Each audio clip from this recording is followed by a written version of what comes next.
ठाकरे सेनेनं राम मंदिरासाठी दिलेल्या 4 किलो चांदीच्या विटा गायब झाल्यात असा खळबळजनक आरोप शिवसेना बाळासाहेब ठाकरे गटाचे पक्षाचे नेते संजय राऊत खासदार संजय राऊत यांनी केलाय।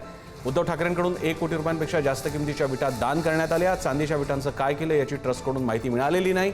चांदी कुठे गेली याच्या सखोल तपासाची वेळ आलेली आहे असंही राऊत म्हणाले। रुपये चेकद्वारे दिले। आम्ही पहिले आहोत उद्धव ठाकरे आणि शिवसेना। जेव्हा ट्रस्टची स्थापना झाली तेव्हा अयोध्येत आम्ही होतो।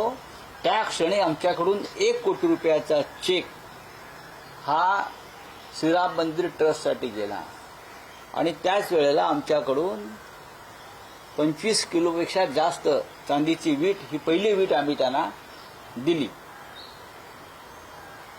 जास्त त्या विटीची रिसीट नाही आणि सगळ्यात जास्त चोऱ्या तिकडे चांदीच्या विटांच्या किंवा चांदीच्या ज्वेलरीच्या झालेल्या आहेत।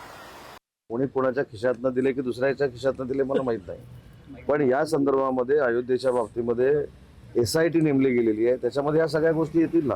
आता SIT नेमली गेलेली असताना उत्तर प्रदेशच्या सरकारचा प्रश्न असताना मी महाराष्ट्रामध्ये त्याचं उत्तर देणं योग्य नाही, परंतु प्रत्येकाची अपेक्षा आहे की अयोध्येमध्ये जर काय अनियमितता असेल किंवा काही भ्रष्टाचार झाला असेल त्याची चौकशी झाली पाहिजे।